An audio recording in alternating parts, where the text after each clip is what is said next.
उस कबीले बनु साद से कुछ औरतें सफर पर निकलती हैं, मक्के की तरफ आ रही हैं और मक्के में बच्चों को तलाश कर रही हैं। कबीले बनु साद से जब औरतें मक्के की तरफ चली तो उन औरतों में एक औरत है जिसका नाम हलीमा है। वो भी कबीले बनु साद से निकलती है और अपनी सहेलियों के साथ मक्के की तरफ आ रही है। लेकिन हलीमा जिस सवारी पर सवार है, जिस ऊंटनी पर या जिस गधी की ऊपर सवार है, वो बहुत कमजोर है, लाकर है, पतली दुबली है। हलीमा की सहेलियों की सवारियां तो तेज स्पीड में चल रही हैं, लेकिन हलीमा की सवारी चंद कदम चलती है, हाँफने लगती है, रुकना पड़ता है। हलीमा की सहेलियां कहने लगी, हलीमा कौन सी ऊंटनी लेकर, कौन सी गधी लेकर, कौन सी सवारी लेकर आई है तू? बार बार तेरे चक्कर में हमको भी रुकना पड़ता है, कब पहुंचेंगे हम मक्के में? हलीमा कहती है, मेरी सहेलियों मुझे साथ में लेकर आई हो तो साथ में लेकर ही चलना, मुझे अकेले छोड़ मत देना। मेरी सवारी कमजोर है तो क्या हुआ, लेकिन मेरा साथ मत छोड़ना। बार बार सवारी थक जाती, फिर उड़ती, फिर चलती। 2 दिन का सफर 5 दिन में पूरा होता है। कबीले बनु साद से ये औरतें जब चली तो मक्के के अंदर पहुंच जाती हैं। अब सहेलियों ने कहा, जाओ मक्के में सब औरतें अपने किस्मत के बच्चे तलाश करें, जिसका बच्चा मिल जाए। सारी औरतें बच्चे तलाश करने लगी। मोहम्मद की मां अमीना कहती है कि जितनी औरतें कबीले बनु साद से आई थी, एक एक करके सब मेरे घर में आई। पहले एक, फिर चली गई, फिर दूसरी, फिर चली गई। मेरे बच्चे को देखा, मोहम्मद पर नजर पड़ी, उस बच्चे को गोद में उठा लिया, खूबसूरती की तारीफ करने लगी। कहा, आमिना तेरा बेटा मैं ले लूंगी, तेरे बच्चे को मैं दूध पिलाऊंगी, तेरे बच्चे की परवरिश मैं करूंगी अपने कबीले में ले जाकर। आमिना ने कहा, बहुत अच्छी बात। कहा, अच्छा मुझे इस बच्चे के बाप से मिला दो, कुछ लेन देन की बात कर ले। जब इस बच्चे को मैं 4 साल, 5 साल, 6 साल के बाद वापस करूंगी तो इस बच्चे का बाप मुझे क्या उजरत देगा, क्या मजदूरी देगा, क्या मेरी मजदूरी होगी, मुझे इनाम क्या देगा? आमिना, मुझे इस बच्चे के बाप से मिलाओ। आमिना जवाब देती, ये बच्चा मेरा है, मुझसे बात करो। इस बच्चे का बाप इस दुनिया में जिंदा नहीं है, ये बच्चा मेरे पेट में था। इस बच्चे के पैदा होने से 2 महीने पहले इस बच्चे का बाप इस दुनिया से रुखसत हो गया है, उसका इंतकाल हो गया है। इस बच्चे का बाप इस दुनिया में मौजूद नहीं है। बच्चों, इनको थोड़ा सा मना करिए, तो ये सामने से उठ रहे हैं, जा रहे हैं यार, जिसको जाना हो एक बार उठ के चला जाओ।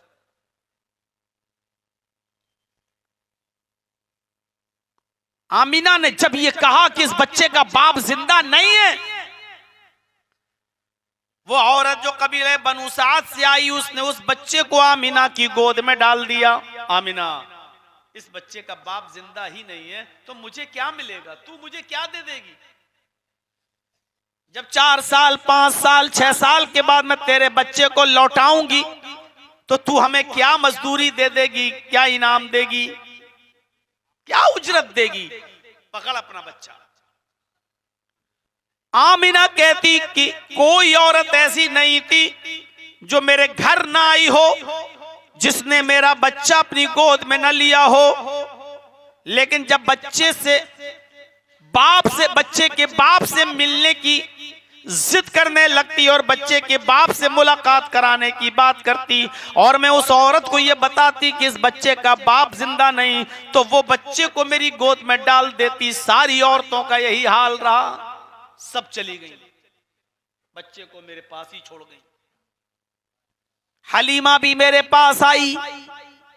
आमिना का बयान, मोहम्मद की मां का बयान।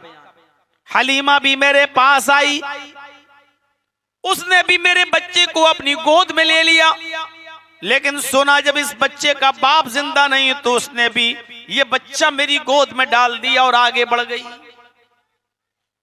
मक्के में सारी औरतें ढूंढ रही हैं, सबको बच्चे मिल गए,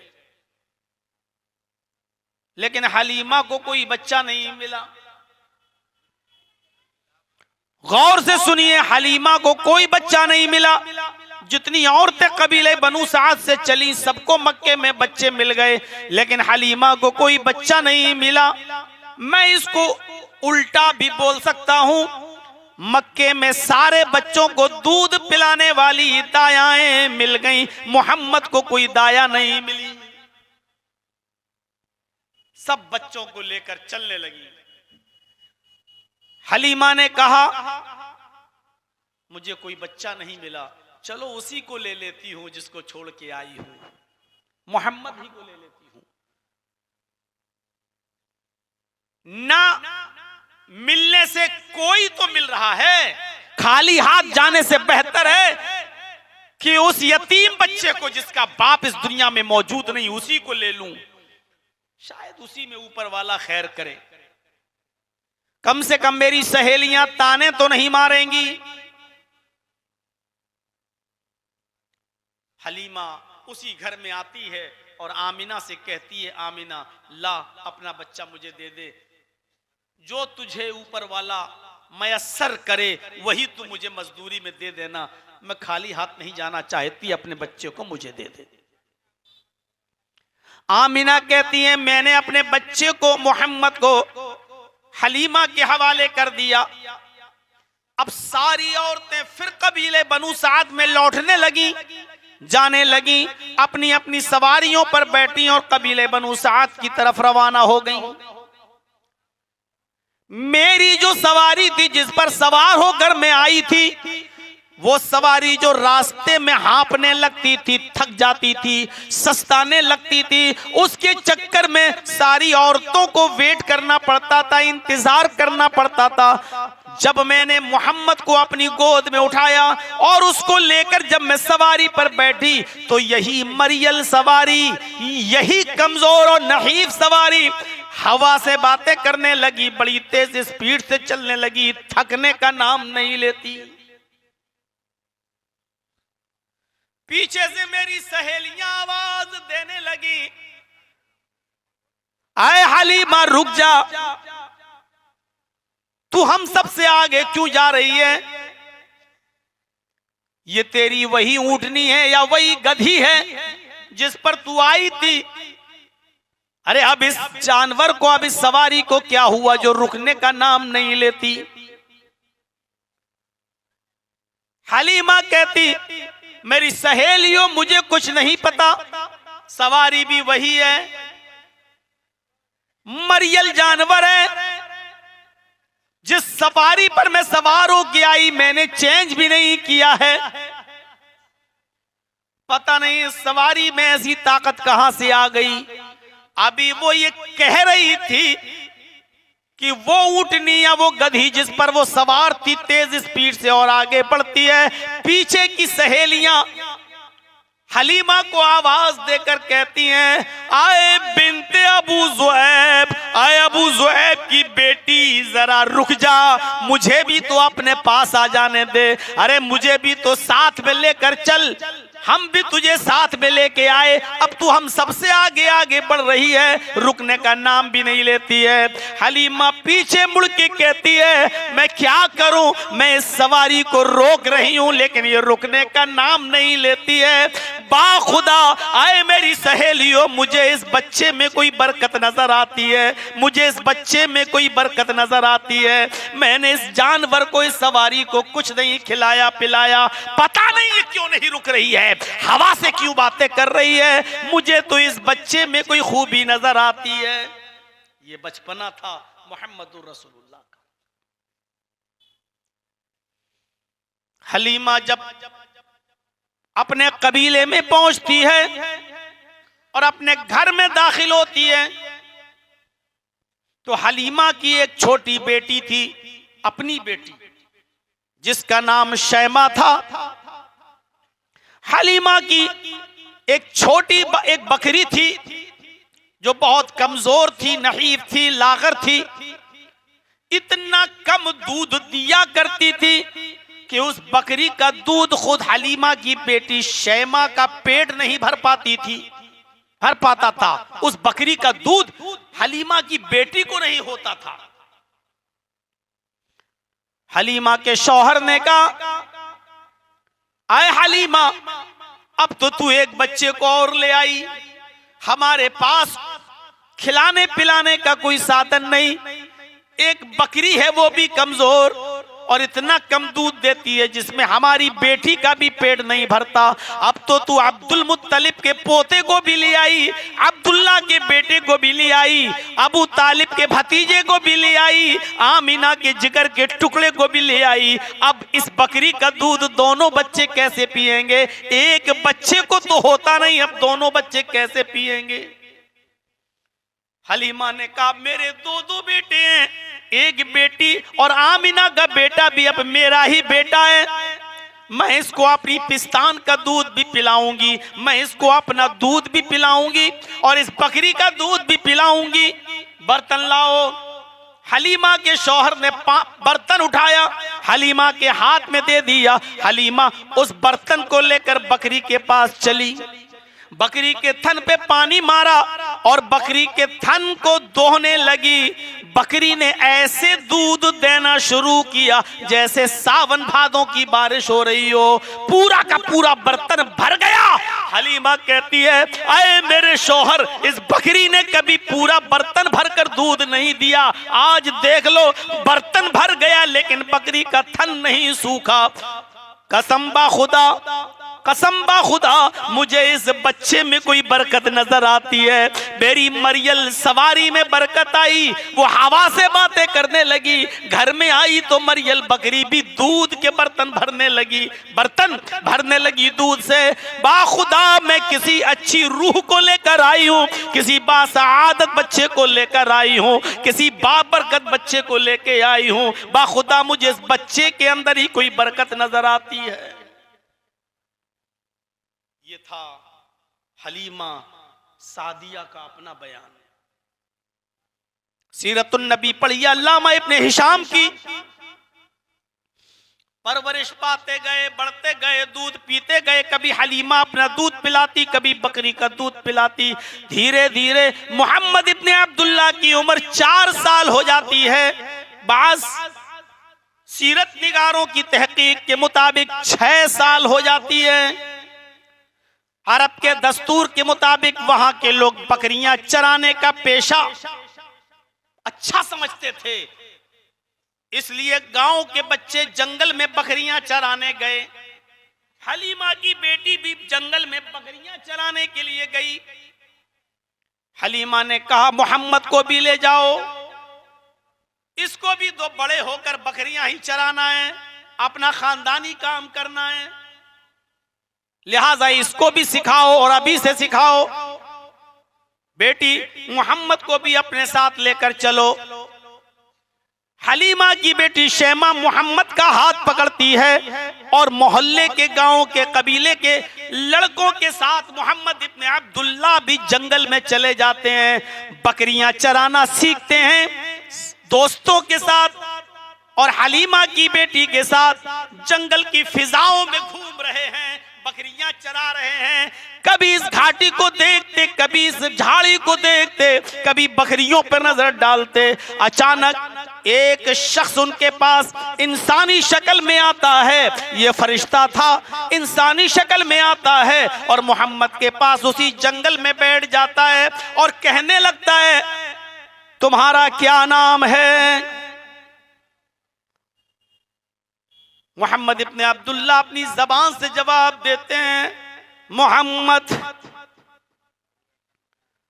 उस शख्स ने मोहम्मद का हाथ पकड़ा और उनको पहाड़ के दामन में लेकर गया।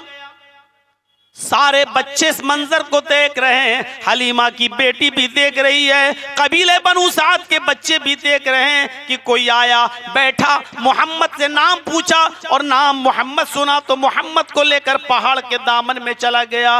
उस शख्स ने मोहम्मद को सीने के चितलिटा दिया। मोहम्मद इब्ने अब्दुल्लाह की उम्र 6 साल, चितलिटा दिए गए। उस फरिश्ते ने जो इंसानी शक्ल में आया था मोहम्मद का सीना चीर दिया, पूरा का पूरा सीना फाड़ दिया, सीना चाक कर दिया, सीने से दिल निकाला। दिल से एक लोथड़ा होता गोश्त का, दिल के अंदर उस गोश्त के लोथड़े को निकाला। हर इंसान के दिल में वो लोथड़ा है और उसी लोथड़े में होता है बुग़्ज़, कीना, हसद, दुश्मनी। एक दूसरा जो एक दूसरे से हसद करता है ना, ये आगे क्यों बढ़ रहा है, इसका कारोबार इतना अच्छा क्यों चल रहा है, ये हमसे आगे क्यों, ये जो हसद एक दूसरे से, जो दुश्मनी, ये उसी दिल के लोथड़े में होती है। उसने सीना चाक किया, दिल निकाला, दिल से उस लोथड़े को निकाला, उस लोथड़े को निकाल कर फेंक दिया। फिर दिल को जमजम के पानी से धोया, दिल को जमजम के पानी से धोया और धोने के बाद मोहम्मद के सीने में रख दिया और अपना हाथ फेर दिया। हलीमा की बेटी शैमा और मोहल्ले के बच्चों ने देखा कि मोहम्मद का सीना चीर दिया गया और उस आदमी ने मोहम्मद का दिल निकाला। शैमा भी भागी और बच्चे भी भागे, बकरियां छोड़ छाड़ कर। इन लोगों ने पूरा जंगल खाली कर दिया, भागते हुए अपने गांव में पहुंचते हैं, अपने कबीले में जाते हैं और सीधे हलीमा के घर पहुंचते हैं। हलीमा उस वक्त चूल्हे पर बैठी हुई थी, रोटियां बना रही थी। इन बच्चों ने झट से जाके दरवाजा खोल दिया। हलीमा ने पीछे मुड़ के देखा, अपनी बेटी शैमा दिखाई दे रही, मोहल्ले के बच्चे दिखाई दे रहे। हलीमा ने कहा, शैमा तुम अकेली, मोहल्ले के बच्चे भी देख रही हूं, मोहम्मद नहीं दिखाई दे रहे हैं। तुमने मोहम्मद को कहां छोड़ दिया और तुम बकरियां छोड़ के यहाँ आए हो, आखिर हुआ क्या है? मोहम्मद नजर नहीं आ रहे हैं, तुम सब तो दिखाई दे रहे हो, बकरियां भी दिखाई नहीं दे रही हैं, मोहम्मद भी नजर नहीं आ रहे हैं, क्या हुआ? इन सारे बच्चों ने जबान से चीखते हुए कहा, कुतिला मोहम्मद या उम्मी, मेरी माँ, आए हलीमा, मेरी माँ, मोहम्मद कत्ल कर दिए गए, मोहम्मद मार डाले गए, जंगल में किसी ने मोहम्मद का कत्ल कर दिया। हलीमा ने जब सुना कि मोहम्मद कत्ल कर दिए गए, उसके पैरों के नीचे से जमीन सरक जाती है। मैं अब्दुल मुत्तलिब को क्या जवाब दूंगी, मैं आमिना को क्या जवाब दूंगी? भागती हुई जंगल की तरफ गई। सीरत निगारों ने लिखा, इतनी जल्दी भागी, अपना घर छोड़ा, इतनी जल्दी भागी कि उजलत में, जल्दबाजी में उसने अपनी ओढ़नी भी नहीं ओढ़ी, खुला हुआ सर लेकर जंगल की तरफ भागी। बाल खुले हुए हैं, ओढ़नी नहीं ओढ़ी, वो जंगल की तरफ भागती है। वो जंगल में जाती है, कभी इस पहाड़ी पे चढ़ती है, कभी इस झाड़ी में झांकती है। मोहम्मद कत्ल कर दिए गए तो मोहम्मद की लाश कहाँ है? मोहम्मद कहाँ है? अरे हमें जिंदा नहीं तो कम से कम लाश ही नजर आ जाए, हमें तो लाश भी नहीं दिखाई दे रही है। अरे बच्चों ने बताया मोहम्मद कत्ल कर दिए गए, यहाँ तो मोहम्मद ही नहीं दिखाई दे रहे हैं, मोहम्मद की लाश भी नजर नहीं आ रही है। जमीन खा गई, आसमान निकल गया।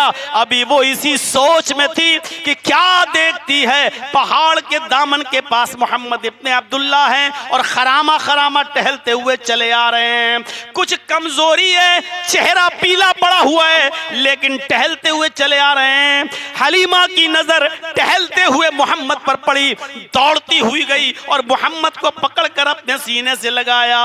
बेटे क्या हुआ तुम्हारे साथ? चेहरे का रंग पीला क्यों है? इतनी कमजोरी तुम्हें क्यों आ गई है? आखिर हुआ क्या तुम्हारे साथ? मोहम्मद इब्ने अब्दुल्ला, जिनकी उम्र 6 साल है, जवाब देते, माँ मुझे कुछ नहीं मालूम, बस इतना जानता हूं कि एक आदमी आया, उसने मुझसे नाम पूछा, मैंने नाम बताया, वो मुझे पहाड़ के इस दामन में लाया, उसने मुझे लिटाया, उसने मेरा सीना चाक किया, मेरा दिल निकाला और दिल से गोश्त का एक टुकड़ा निकाल कर बाहर फेंका, दिल को धोया और धोने के बाद उसने सीने में रख दिया और हाथ फेर दिया। ये क्या बोल रहा है? सीना चाक कर दिया? जिसका सीना चाक किया जाए वो जिंदा भी बचता है। बेटे तुम्हारा दिल निकाला? हाँ मां। क्या तुम्हें मालूम है वो दिल ही था? हाँ मां। उसने गोश्त का लोथड़ा फेंका, ये भी तुम्हें मालूम है? हाँ। उसने तुम्हारे दिल को पानी से धोया? हाँ मां, मैं ये सब देख रहा था। उसने तुम्हारे दिल को धोने के बाद सीने में भी रख दिया? हाँ मां, मुझे याद है। उसने हाथ फेरा और तुम टहलने लगे? हाँ मां, मुझे कोई तकलीफ नहीं हुई। कहा बेटे अब मैं तुम्हें अपने घर नहीं रख सकती। ऐसी ऐसी बातें बता रहे हो जो यकीन न जिसका किया जा सके।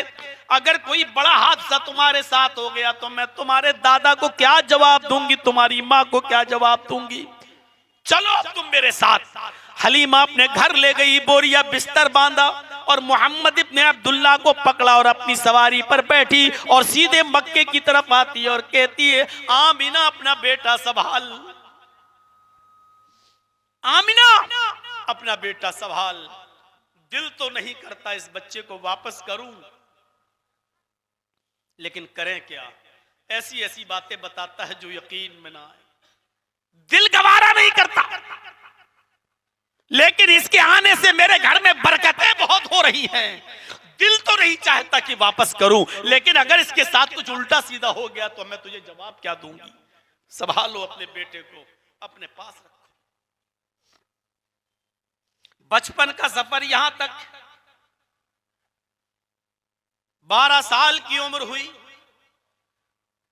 चचा अबू तालिब से कहा, चचा आप सबका बोझ उठाते हैं, क्या मैं आपके बिजनेस में आपका साथ ना दूं? आप मुल्क के शाम जा रहे हैं, मुझे भी लेकर चलिए, मुझे भी सिखाइए बिजनेस क्या होती है, तिजारत क्या होती है, कपड़ा आप कैसे बेचते हैं। बड़े होकर मैं भी ये तिजारत, ये बिजनेस करूंगा, कपड़े का कारोबार करूंगा। आपके घर को और खानदान को और घर के परवरिश के लिए जो कमाई होती है उसको मैं भी सीखना चाहता हूं, बिजनेस करना चाहता हूं। अबू तालिब ने कहा ठीक है बेटे चलो। मुल्क के शाम की तरफ लेके जा रहे हैं। रास्ते में जंगल पड़ता है, उस जंगल में रुक जाते हैं। उस जंगल में एक गिरजा है, गिरजा ईसाइयों का गिरजा। उस गिरजे की छत के ऊपर एक राहिब बैठा है जिसका नाम बुहैरा है, जिसका लक़ब बुहैरा है। वो इस काफिले की तरफ नजर डालता है। 12 साल के बच्चे को देखता है तो देखता रह गया। उसने पूरे काफिले वालों की दावत कर दी, तुम सब आज दोपहर का खाना हमारे यहां खाओगे। सारे लोग खाना खाने चले गए। अबू तालिब ने मोहम्मद से कहा बेटे तुम सामान के पास बैठे रहो, तुम बच्चे हो, तुम क्या करोगे वहां जाकर? हम खाना खाएंगे और तुम्हारा खाना वहां से लेकर आएंगे, तुम बाद में खाना खा लेना, अभी हमारे सामान की देखरेख करो, यहीं बैठ जाओ। ये सारे के सारे लोग जो मक्के से चले थे उस बुहैरा के गिरजा में जाते हैं। खाना लग चुका था। बुहैरा ने कहा कि तुम्हारे साथ एक छोटा बच्चा भी था। अबू तालिब ने कहा हाँ मेरे साथ छोटा बच्चा भी था। क्या हुआ? कहा उस बच्चे को लेकर नहीं आए हो? अबू तालिब ने कहा कि वो हमारे सामान पर बैठा हुआ है, हम खाना खाकर जाएंगे, उसका खाना आप दे दीजिएगा, वो बच्चा वहीं खाना खा लेगा। बुहैरा ने कहा नहीं, ये सबकी दावत मैंने उसी बच्चे की वजह से की है, उसी बच्चे की वजह से तो मैंने दावत दी है। उस बच्चे को बुलाओ, अबू तालिब गए और उस बच्चे को बुलाकर यानी मोहम्मद को बुलाकर लाए। सारे लोगों ने जब खाना खा लिया और मोहम्मद इब्ने अब्दुल्ला भी जब खाना खा चुके, 12 साल की उम्र, खाना खाने के बाद फारिग होकर जब ये चलने लगे तो सारे लोग अपने अपने सामान के पास चले गए। अबू तालिब को रोक लिया। बुहैरा ने कहा, अबू तालिब, ये बच्चा किसका है? ये बच्चा किसका है? अबू तालिब ने कहा, ये मेरा बेटा है। बुहैरा ने कहा, अबू तालिब तुम झूठ बोल रहे हो, मुझे सच सच बताओ ये बच्चा किसका है? अबू तालिब ने कहा, मैंने बताया ना कि ये बच्चा मेरा है। बुहैरा ने कहा, अबू तालिब मैंने सब लोगों को दूर कर दिया है, मैं सिर्फ तुमसे पूछ रहा हूं, सच सच बताओ ये बच्चा किसका है? अबू तालिब ने कहा, अरे बुहैरा ये बच्चा मेरा है। बुहैरा कहता है, मैंने तौरात पढ़ी है, मेरी तौरात में जो लिखा है उस इबारत के मुताबिक ये बच्चा मुझे आपका नहीं नजर आता है। मेरी किताब ये कहती है इस बच्चे का बाप इस दुनिया में मौजूद नहीं है, इस बच्चे का बाप इस दुनिया में से रुखसत हो चुका है, तुम मुझसे झूठ बोल रहे हो। अबू तालिब, मेरी जिंदगी का मसला है, मुझे सच बताओ कि ये बच्चा किसका है। अबू तालिब ने कहा, तुम ठीक कह रहे हो, ये बच्चा मेरा नहीं है, इस बच्चे का बाप इसके पैदा होने से 2 महीने पहले इंतकाल कर चुका है। मैं तो इस बच्चे की परवरिश कर रहा हूं, लेकिन मैंने कभी इस बच्चे को यह एहसास नहीं होने दिया है कि तेरा बाप मर गया, अब कोई तेरा बाप नहीं, इसकी जगह पर मैं ही इसके बाप के फरीजे को अंजाम दे रहा हूं, इसको मैं अपने बेटे से बढ़कर मानता हूं। बुहैरा ने कहा, यह अलग बात है, इस बच्चे को तुम अपने बच्चों से बढ़कर मानते हो, यह दूसरी चीज है, लेकिन यह बच्चा तुम्हारा नहीं है। कहा, ठीक कह रहे हो।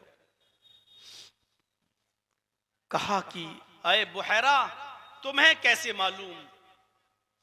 बुहैरा ने कहा, अबू तालिब गौर से सुनो, जब मैं अपने गिरजा की ऊपर छत पर था और तुम आ रहे थे अपने काफिले के साथ, मैंने पहाड़ों को देखा, मैंने दरख्तों को देखा, मैंने दरख्तों को झुकते हुए देखा, दरख्तों की शाखाएं इस बच्चे के सामने झुक रही हैं। मेरी नजर उन दरख्तों पर पड़ी जहां से मोहम्मद गुजर रहे हैं, ये बच्चा गुजर रहा है, दरख्त इसके सामने झुके जा रहे हैं और ये सारी चीजें उसके सामने झुकती हैं। जिसको अल्लाह आगे चलकर कोई बड़ा मकाम देने वाला होता है, जिसको किसी मर्तबे से नवाजने वाला होता है। आए अबू तालिब, अब एक बात मेरी बड़ी गौर से सुनो। कहा, क्या? वो बुहैरा वहां से आता है और मोहम्मद इब्ने अब्दुल्ला का हाथ पकड़ लेता है, इस 12 साल के बच्चे का, और हाथ पकड़कर कहता है, हाजा सैयदुल आलमीन, हाजा रहमतुल लिल आलमीन, ये सारी दुनिया के सरदार हैं, ये सारी दुनिया के लिए रहमत बनाकर भेजे गए हैं। अल्लाह इनको रहमत बनाकर भेजेगा, इनको सारी दुनिया का सरदार बनाया जाएगा। आए अबू तालिब, मेरा मशवरा है कि अब इस बच्चे को यहीं से लौटा कर वापस मक्के भेज दो।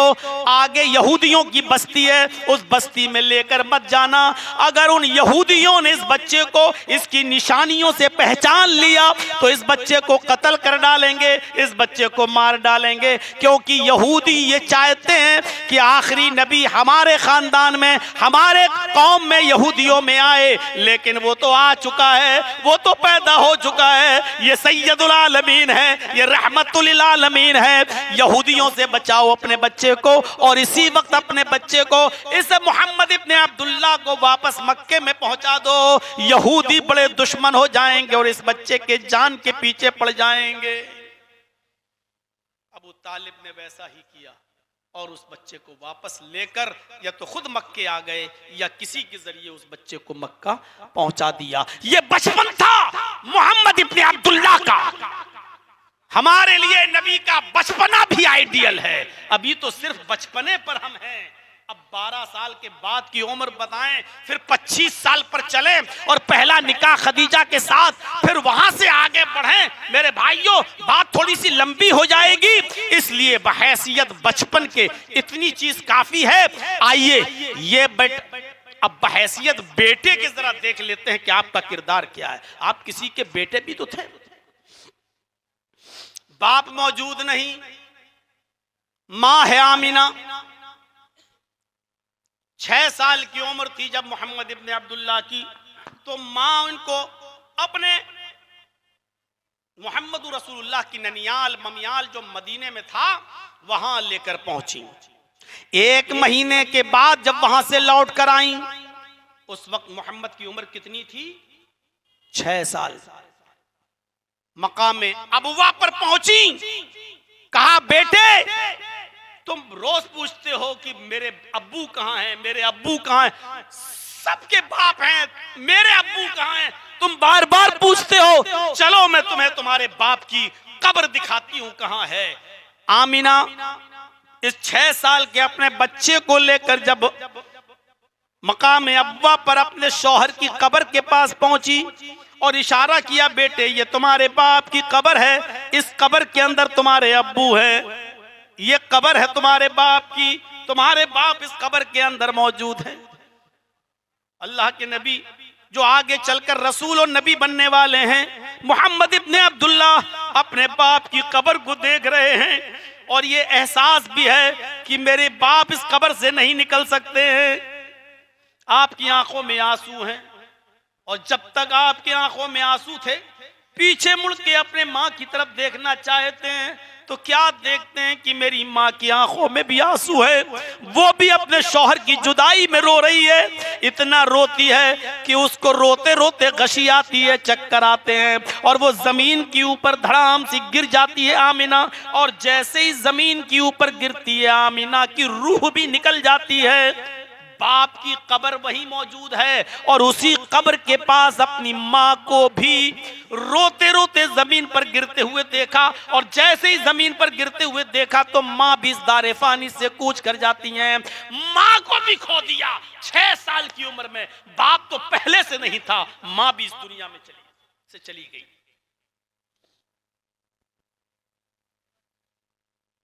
अब्दुल्लाह के पास एक लौंडी थी, मोहम्मद के बाप के पास। जरा गौर से सुनिए, मोहम्मदुर रसूलुल्लाह के बाप अब्दुल्लाह के पास एक लौंडी थी जिसका नाम था उम्मे ऐमन।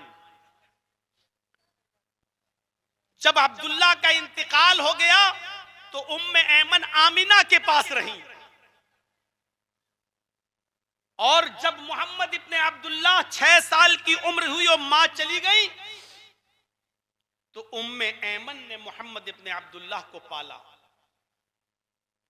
ये अब्दुल्लाह की लौंडी थी बाप की और बाप की वरासत में से मोहम्मद को वर्षे में मिली थी और एक लंबी मुद्दत तक जिंदा रही। अल्लाह के रसूल सल्लल्लाहु अलैहि वसल्लम के नबी और रसूल बनने तक ये जिंदा रही।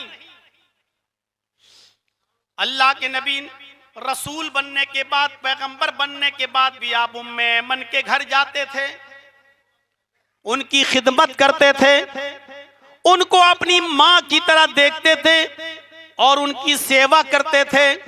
एक मर्तबा कुछ लोगों ने पूछा, आए मोहम्मद सल्लल्लाहु अलैहि वसल्लम, वो तो आपके बाप अब्दुल्लाह की लौंडी हैं जो तुम्हें वर्षे में मिली हैं, तुम उनकी इतनी खिदमत क्यों करते हो, तुम उनको इतना अच्छा सेवा उनकी क्यों करते हो, वो तो तुम्हारे बाप की लौंडी है, तुम्हें वरासत में मिली है और तुम उनकी इतनी देख रेख करते हो। तो अल्लाह के नबी ने जो जुमले अदा किए वो गौर से सुनिए। फरमाया, हिया उम्मी बादा उम्मी, वो मेरी माँ के बाद दूसरा दर्जा रखती हैं, मेरी माँ के बाद वो मेरी माँ है। मेरी माँ तो 6 साल की उम्र में छोड़ गई, फिर मेरा ख्याल उम्मे ऐमन ने रखा, वो भी मेरी माँ है मेरी माँ के बाद, यानी मेरी माँ के बाद सबसे बड़ा बड़ा मकाम अगर किसी का है तो उम्मे ऐमन का है। मैं उनको भी अपनी माँ के बाद माँ समझता हूँ। ये मोहम्मद इब्ने अब्दुल्लाह मोहम्मदुर रसूलुल्लाह का जवाब है। गौर करो,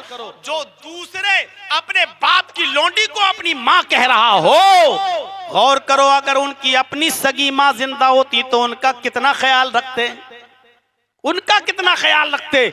जब बाप की लोंडी को माँ कह रहे हैं तो अगर उनकी अपनी सगी माँ जिंदा होती तो उनका क्या कितना ख्याल रखते।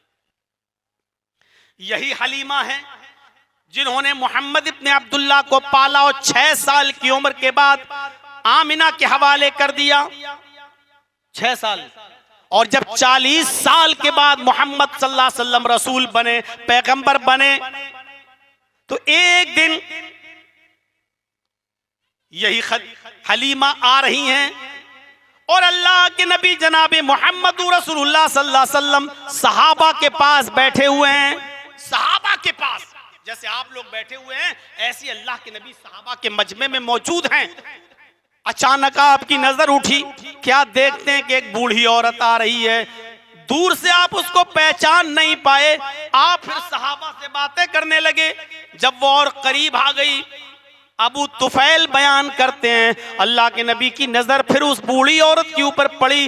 जब आपने गौर से देखा उस बूढ़ी औरत को, तो सहाबा को खिताब करना छोड़ दिया, उनसे बातचीत करना छोड़ दी, अपनी जगह से उठ गए और अपनी चादर उठाई, दौड़ते हुए आगे बढ़े और आपने उस बूढ़ी औरत को अपने सीने से लगाया और उनका हाथ पकड़कर आप उनको लेकर आए और अपनी चादर बिछा दी। और उस चादर को बिछाने के बाद आपने फरमाया, माँ इस चादर पर बैठो। आपने उस बुढ़िया के लिए अपनी चादर बिछा दी। लोगों ने कहा, सहाबा ने, आए अल्लाह के रसूल, आज से पहले मैंने इस बूढ़ी औरत को कभी नहीं देखा, ये कहां से आई मैंने कभी नहीं देखा। और आपने इसको दूर से पहचाना और दौड़ते हुए गए, उसको पकड़ के लाए। आपने अपनी चादर तक उसके लिए बिछा दी और आप उसको चादर पर अपनी बिठाते हैं। आखिर ये औरत कौन है जो इतनी खुश नसीब है जिसके लिए आप उठकर खड़े हुए हो, आप उसको पकड़ के लाए हो, आपने अपनी चादर उसके लिए बिछाई हो और आप उसके बैठने से पहले आप ना बैठे हो। ऐसी खुश नसीब औरत कौन है? अल्लाह के नबी फरमाते, मेरे सहाबियों, क्या तुमने पहचाना नहीं? नहीं, तुम क्यों पहचानोगे? ये मेरी रजाई माँ है, इसने मुझे अपना दूध पिलाया है, इसने अपनी बकरी का दूध मुझे पिलाया है। कबीले बनु साद में इसने खिला पिलाकर मुझे 6 साल का करने के बाद मुझे मेरी माँ के हवाले किया है। ये मेरी रजाई माँ है। दूध पिलाने वाली औरत को अपनी माँ की तरह समझा। गौर करो, अगर इनकी अपनी सगी माँ होती तो ये मोहम्मदुर रसूलुल्लाह अपनी सगी माँ के साथ क्या सलूक करते और किस तरह पेश आते। जिसने चंद साल दूध पिलाया उसके लिए अपनी चादर बिछा रहे हैं, उसको पकड़ के ला रहे हैं और बिठा रहे हैं और कह रहे हैं कि ये मेरी रजाई माँ है। एक बेटा होने की हैसियत से किरदार देखिए।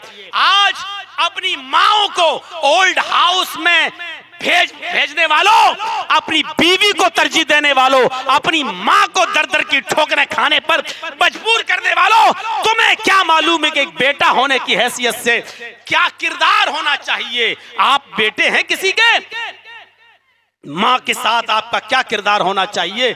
मोहम्मदुर रसूलुल्लाह का किरदार यह है। अलकमा की माँ नाराज है, अलकमा बीमार है। बीवी ने कहा, अल्लाह के रसूल, अलकमा की जबान से कलमा अदा नहीं हो रहा है। अल्लाह के नबी आए, कहा अलकमा कलमा पढ़ो, लेकिन अलकमा कलमा नहीं पढ़ पा रहे हैं। अल्लाह के नबी ने कहा, लगता है ये अपनी माँ से, इनकी माँ इनसे नाराज है। बीवी ने बताया, हाँ सच कह रहे हैं आप। कहा इनकी माँ को बुलाओ। माँ को बुलाया गया। कहा कि आए अलकमा की माँ, क्या तुम अलकमा से नाराज हो? कहा जी। कहा माफ कर दो। कहा माफ नहीं कर सकती, उसने मेरा बहुत दिल दुखाया, मैं जा रही हूं। वो लौटने लगी। अल्लाह के नबी ने सहाबा से कहा, ऐ सहाबियों, जंगल में जाओ, लकड़ियां इकट्ठी करके लाओ। जंगल में जाओ, लकड़ियां इकट्ठी करो और अलकमा के घर के बाहर लकड़ियां जमा कर दो। जब अलकमा मर जाए, उसकी रूह निकल जाए, मरने के बाद अलकमा को कब्रिस्तान में दफन न करो, आग जलाओ और अलकमा की लाश को उसी आग में फेंक दो। माँ का नाफरमान मोहम्मद के कब्रिस्तान में दफन नहीं किया जाएगा। माँ ने जब ये सुना तो पलटती है और पलट कर कहती है, आय अल्लाह के नबी, मैं ये नहीं देख सकती कि मेरा बेटा मरने के बाद 2 गज जमीन भी न मिले और आग के हवाले कर दिया जाए। मैं अपने बेटे को माफ कर रही हूँ, दिल की गहराई से माफ कर रही हूँ। आपने फरमाया, तेरे बेटे ने गलती क्या की थी, क्यों तू नाराज थी? उसने कहा, अल्लाह के रसूल, गलती तो बहुत बड़ी नहीं थी, लेकिन मैं फिर भी नाराज थी। कहा कि गलती क्या थी? कहा, अल्लाह के नबी, कान कसीरुस सलाह व कसीरुस सयाम। आय अल्लाह के नबी, अलकमा मेरा बेटा है, बहुत रोजे रखता है, बहुत नमाजें पढ़ता है, मुझे इसकी नमाजों से शिकवा नहीं है, मुझे इसके रोजेदार से रोजा रखने से शिकायत नहीं है। अलकमा की गवाही मैं देती हूँ, बहुत बड़ा नमाजी है, बहुत बड़ा रोजेदार है, ये सारी खूबियां इसके अंदर, लेकिन इसके अंदर एक बुराई ये है। कहा क्या? कहा, अल्लाह के नबी, कान यूसिरु ज़ौजतहु अला उम्मी, अपनी माँ पर अपनी बीवी को तरजीह देता है, बीवी की बात ज्यादा सुनता है, माँ की बात कम सुनता है, तरजीह देता है। तरजीह देने का मतलब समझ रहे हो? माँ को भगाता नहीं है, 2 कपड़े खरीद कर लाता है, एक बीवी के लिए और एक माँ के लिए। लाता तो एक ही जैसे है कपड़े, लेकिन पहले बीवी को देता है, बाद में मुझे देता है। खाना जब बनता है तो पहले बीवी को खिलाता है, बाद में मुझे खिलाता है। खिलाता है, पिलाता है, कमी नहीं करता, लेकिन तरजीह बीवी को देता है। पहले बीवी के सामने पेश करता है, बाद में मेरे पास लाता है। बस यही तकलीफ है मुझे। हालांकि ये तो होता ही है, और आजकल तो ऐसा सभी कर रहे होंगे।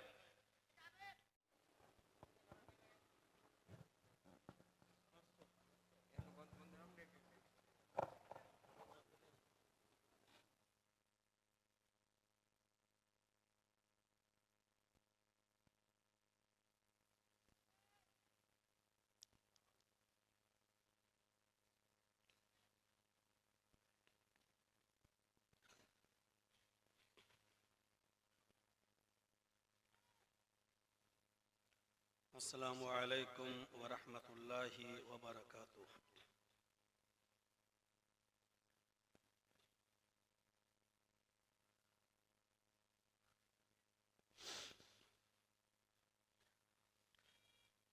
अल्हम्दुलिल्लाह,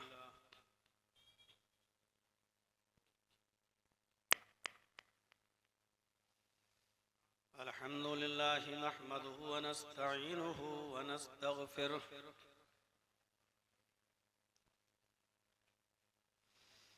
व नऊज़ु बिल्लाहि मिन शुरूरि अनफुसिना व मिन सय्यिआति अअमालिना।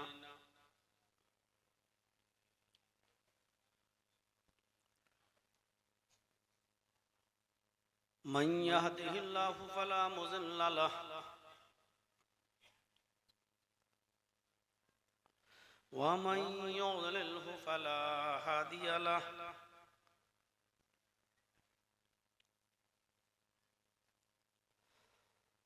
व अशहदु अल्ला इलाहा इल्लल्लाहु वहदहु ला शरीक लहु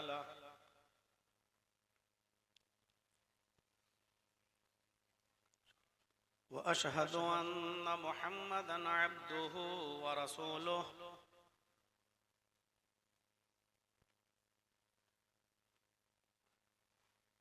अम्मा बाद,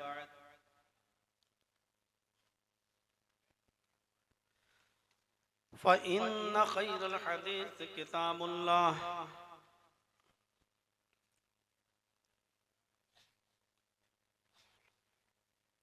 व खैरल हदी हदी मुहम्मदिन सल्लल्लाहु अलैहि वसल्लम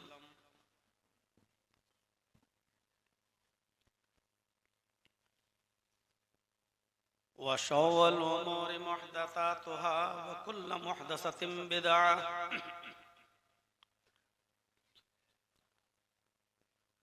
व कुल्लु बिदअतिन ज़लालह व कुल्लु ज़लालतिन फिन्नार।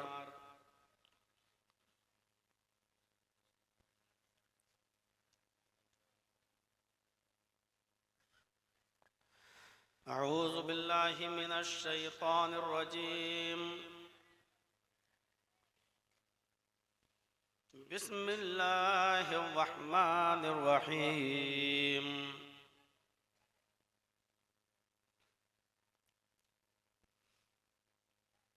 लक़द कान लकुम फ़ी रसूलिल्लाहि उस्वतुन हसनह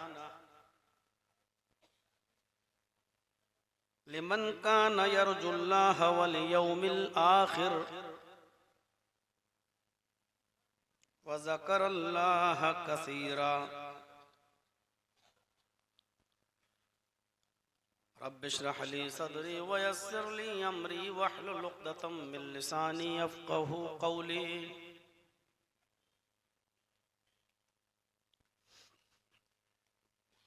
स्टेज पर तशरीफ फरमा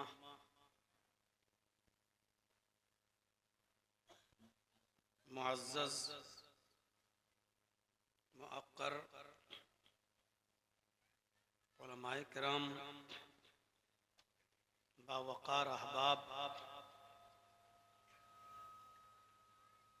मदरसा बदरुल हुदा लिल बनीन वल बनात के ज़िम्मेदारान,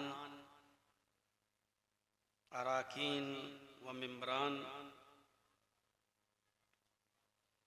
हिरनपुर हाथकाठी डिस्ट्रिक्ट पाकुड़ और उसके अतराफ और अकनाफ से तशरीफ़ लाए हुए मुअज़्ज़ज़ सामईन हज़रात, पर्दा नशीन इस्लामी ख़वातीन, माँ और बहनों, कौमों मिल्लत के लायक़वर नौजवानों और अज़ीज़ बच्चों, रात के तकरीबन 1:45 बजे तक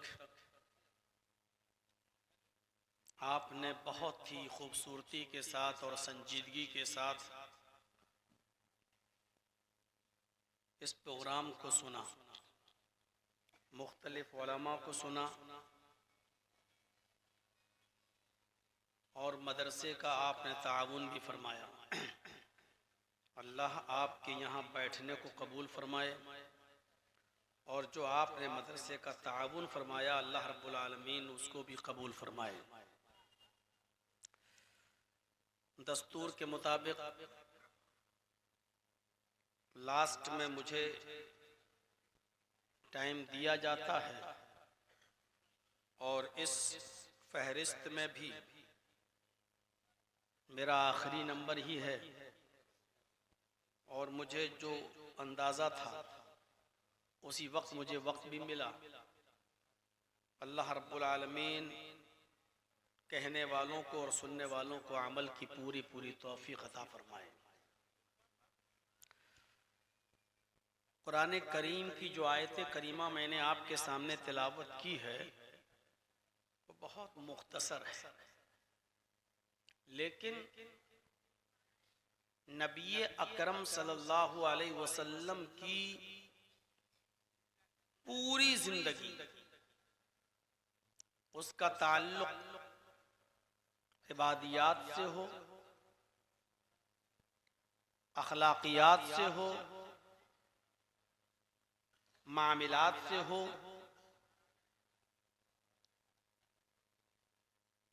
पूरी जिंदगी को अल्लाह रब्बुल आलमीन ने एक जुमले में बयान करके उम्मत इस्लामिया को, उम्मत मोहम्मदिया को ये दर्स दिया है कि तुम्हारे लिए मुहम्मदुर रसूलुल्लाह सल्लल्लाहु अलैहि वसल्लम की जिंदगी में बेहतरीन आइडियल है, बेहतरीन नमूना है। पूरी जिंदगी को आपका उठना, आपका बैठना, आपका लेटना, आपका सोना, आपका जागना, आपका खाना और पीना, आपकी शादी और ब्याह, आपकी नमाज, आपका रोजा, आपका हज, आपकी ज़कात, आपके मामलात, ये सब नमूना है। पूरी जिंदगी को अल्लाह तबारक व तआला ने हम तमाम मुसलमानों के लिए नमूना बना दिया है। उठो वैसे जैसे नबी उठते थे, बैठो वैसे जैसे नबी बैठते थे, सो वैसे जैसे नबी सोते थे, खाओ वैसे जैसे नबी खाते थे, चलो वैसे जैसे नबी चलते थे, नमाज पढ़ो वैसे जैसे नबी पढ़ते थे, रोजा रखो वैसे जैसे नबी ने बताया,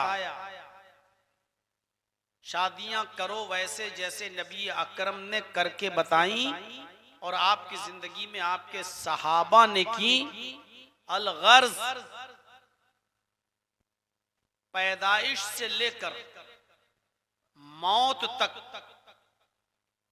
जितने मराहिल से इंसान को गुजरना पड़ता है, उन तमाम मराहिल में मुहम्मदुर रसूलुल्लाह की जिंदगी तुम्हारे लिए आइडियल है, नमूना है। गौर कीजिए, एक छोटा सा जुमला, लक़द कान लकुम फी रसूलिल्लाहि उस्वतुन हसना। रसूलुल्लाह की पूरी जिंदगी तुम्हारे लिए नमूना है, बहस करने की जरूरत नहीं है। उठना, बैठना, लेटना, सोना, जागना, खाना, पीना, चलना फिरना, जब ये चीजें नबी की हमारे लिए नमूना हैं, तो नमाज, रोजा, हज, ज़कात, इबादियात, ये चीजें हमारे लिए नमूना क्यों नहीं होंगी। आज इसी आयत की रोशनी में कुछ बातें हम आपके सामने रखना चाहते हैं। एक नबी की जिंदगी में भी वो तमाम चीजें आई जो हमारी जिंदगी में आती हैं। एक बच्चा अपने माँ के पेट से पैदा होता है, बाहर आता है, उसको बचपन से गुजरना होता है। आप भी बचपन से गुजरे हैं। एक बच्चा जब अपने माँ के पेट से बाहर आता है तो वो किसी का बेटा होता है। आप भी किसी के बेटे रहे हैं। आगे चलकर जब वो बच्चा बड़ा होता है, उसकी शादी होती है, वो किसी का शौहर बनता है। मुहम्मदुर रसूलुल्लाह भी किसी के शौहर थे। शादी के बाद इंसान बाप बनता है। मुहम्मदुर रसूलुल्लाह सल्लल्लाहु अलैहि वसल्लम भी इस दौर से गुजरे हैं। आप भी कई बच्चों के बाप थे। आपका बचपना किस तरह था? आप जब बेटे थे तो आप का बेटे की हैसियत से किरदार क्या था? जब आप बाप बने तो बाप होने की हैसियत से आपका किरदार क्या था? जब आपने शादियां की तो आपकी शादी हुई और शादी के बाद एक शौहर की हैसियत से आपका किरदार क्या था? आज ये चीजें मुझे आपके सामने रखनी है। बज़ाहिर बड़ी छोटी छोटी नजर आ रही हैं, लेकिन हकीकत यह है कि हमारे लिए आइडियल है, नमूना है। हमारा बचपना कैसे गुजरता है? नबी अकरम का बचपना किस तरह गुजरा? छोटी सी मिसाल, जब आप पैदा हुए, अपनी मां के पेट से जिस दिन बाहर आए, आपकी जिस दिन पैदाइश हुई, उसी दिन कैसरो किसरा के ऐवानों में जलने वाले चिराग बुझ गए। दिल्ली के इंडिया गेट पर आप चले जाइए तो आपको इंडिया गेट पर मशाल जलती हुई मिलेगी। 24 घंटे मशाल जलती है। इस देश के लिए जिन लोगों ने अपनी कुर्बानियां दी, शहादतें दी, उनकी आत्मा की शांति के लिए वो चिराग जलता रहता है, श्रद्धांजलि दी जाती रही है और अब तक दी जाती है। वो मशाल जलता रहता है, कभी बुझता नहीं है। सिस्टम ऐसा बिठा के रखा है कि एक सेकंड के लिए भी दिल्ली के इंडिया गेट पर जो मशाल जलती है वो बुझती नहीं है।